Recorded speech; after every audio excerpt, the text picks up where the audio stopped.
Hello everybody, this is Aaron Holloway again with another highlights video. This one is on Christian J. Gilliland's Black Knight Perdition, Age of Reckoning, Book 1. Before I get into my highlights, there is a content warning for this book. This book is PG-13+, so be aware of that. This is not for the kiddies. I honestly wouldn't suggest most young teenagers read this book.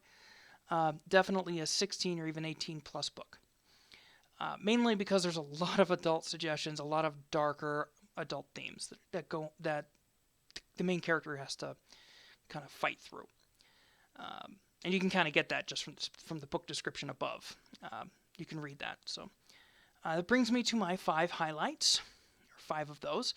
Number 1 is this is a trapped in the game story with a different twist on it. Those of you who've been following me, if you're watching this on my YouTube channel, or if you've seen my other highlight videos here on Amazon, I generally don't like trapped in the game stories. I prefer portal stories.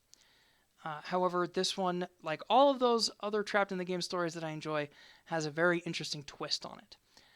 The main character and the people of this world have their minds captured or copied upon death and uploaded to a digital mainframe, or kind of a digital afterlife. This is where the story begins. And honestly, most of the denizens of this world don't even know, which is why this is all stuff right at the beginning that you learn, so no major spoilers here. The main character is sent to hell because they did not believe in a particular religion on this world, did not believe in this particular god. So there's that. It was very interesting beginning of the story. And that brings me to my second major highlight, actually, which is the main character. Kernan Jamiso, I'm going to butcher that whole name, really. It's difficult to say. He is remarkably interesting to me. He thinks of himself at the very beginning of the book as kind of a dumb, almost brutish type character, not really deserving of mercy or deserving of any kind of consideration. He doesn't think of himself as a good person. He thinks of himself as a fighter, as a brute, as a scrapper, a brawler. And honestly, as we go along, the reader kind of gets the feel that he's definitely more than that. He's done a lot of good things. He's saved people from terrible things. He just kind of feels defeated. And we get to see him slowly reemerge and fighting down depression or, and the fact that he's in hell, right? Digital hell, but still. And just a lot of terrible things he sees and encounters. Just in the first, I think, chapter 5, he's walking through hell, and he basically says, there are so many evil things here, I don't even want to describe them. And it was like that, got it. Moving on. And that brings me to my third major highlight, which is I have actually spoken to Christian about this book and some of his other stories he's going to be posting soon. Most of them are in some way connected. So he has this massive backstory that he's kind of spinning, and they're going to be connecting here and there, though each one of them is going to be a bit of a self-contained story. You get a feel for that right at the start of the book, with multiple perspectives, cultures, levels of technology, levels of understanding of the world, and clearly defined ideologies with unique perspectives that are all clashing right from the start.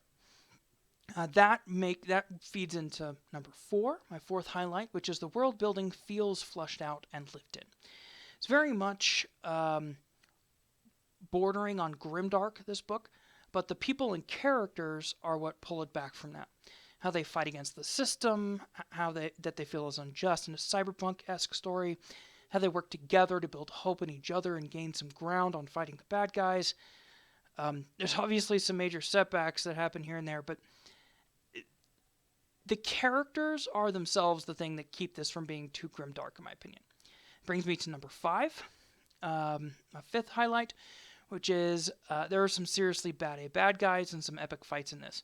It is a bit lighter on the LitRPG crunch, making this book feel a little bit more like a Battle Royale game-lit book, but the progression has a strong effect on the story.